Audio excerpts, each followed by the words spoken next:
Pantra motorcycle ba ang hinahanap mo? Tara, usap tayo.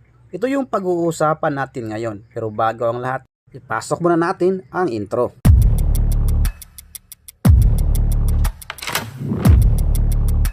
Kumusta mga ka-isla? It's me again, Motor sa Isla. Ngayong araw ang motor natin pag-uusapan walang iba kundi itong Honda TMX 125. Isang 125cc na motor na pantricycle ni Honda. Perfecto for business at syempre perfect dito for single usage. Isang affordable na motor.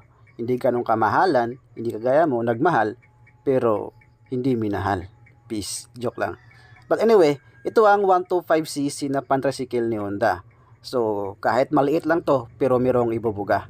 Equip ito ng 125cc single cylinder, 4-stroke overhead valve, air-cooled single cylinder syempre. Meron itong bore na 56.5mm at stroke na